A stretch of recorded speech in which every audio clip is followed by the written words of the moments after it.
be with you. Assalamu alaikum. I hope and pray that everyone is doing well and keeping safe. Let me begin by giving thanks for all those who are working to combat this deadly pandemic and who are risking their own well-being and their lives out of love for their neighbors. All of the medical personnel, the first responders. We give thanks to all of those who are providing for our daily needs. And we pray that God grants them and us the courage and the compassion and the wisdom and patience we need to survive this challenging time and to come out of it stronger as a more faithful people and as a more just global community. We are all naturally anxious about this pandemic, worried about our family and friends and what the future holds. We are all together in our fears and anxieties. This pandemic has humbled us and reminds us that we are all equal in our vulnerability, in our fragility, and that we are a human family, we are a human community.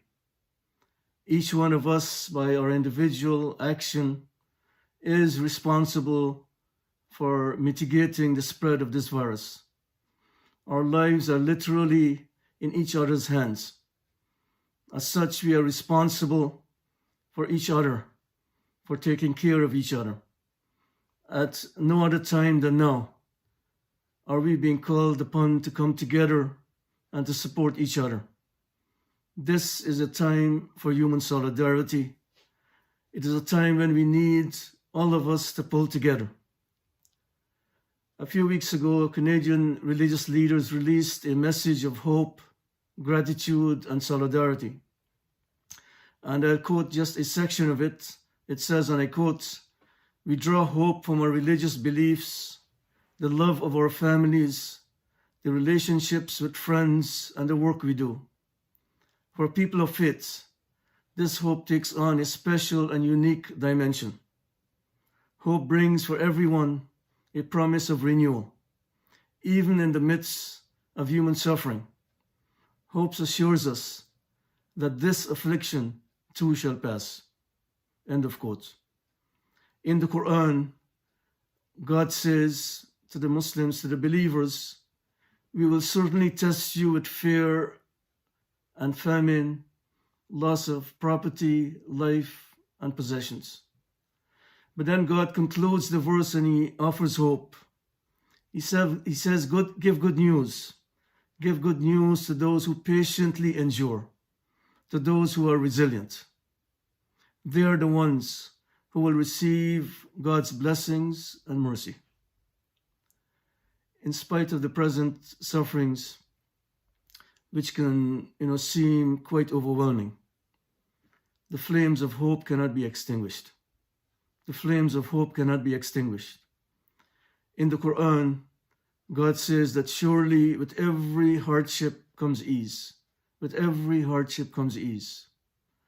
And as God says also in the Quran, do not despair of God's mercy. Do not despair of God's mercy. So we should not lose hope, but we should support each other by witnessing hope. As you are aware, Muslims are in the midst of the month of Ramadan, the month of fasting. We are almost halfway through the month. And the month of fasting comes every year to unsettle our settled lifestyle, for us to reach a greater awareness of God.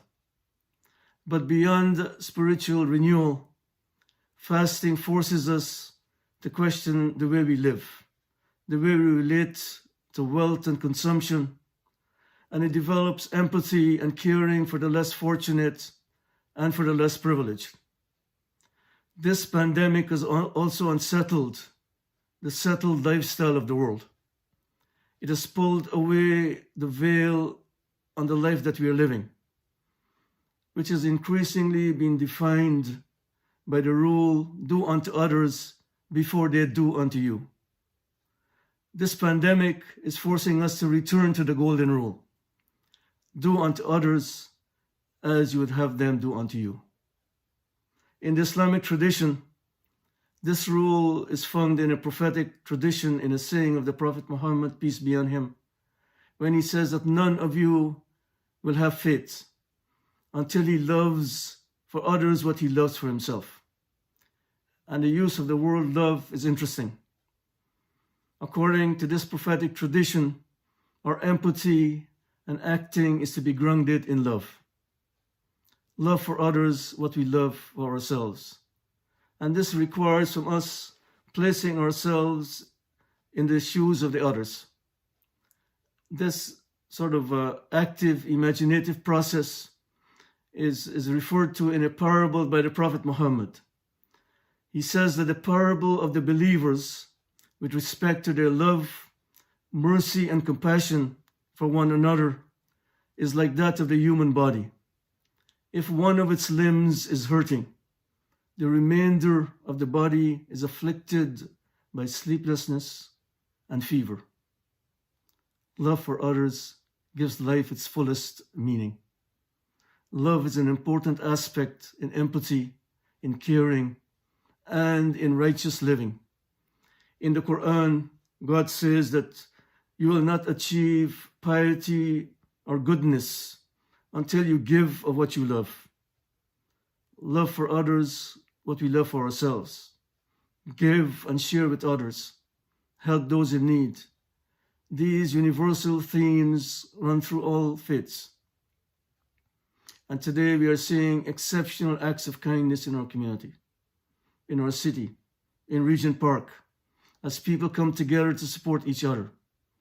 Neighbors looking out for the elderly and the vulnerable, shopping for them, picking up prescriptions for them, meals being prepared and distributed to those needing a helping hand, face masks being sewn and given out to residents.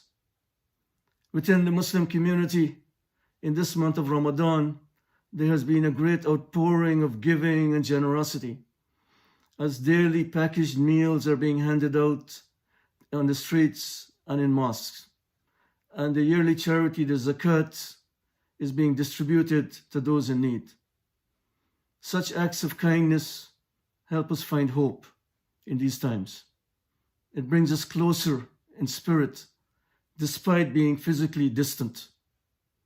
So in conclusion, let us witness hope for each other. Let us support each other.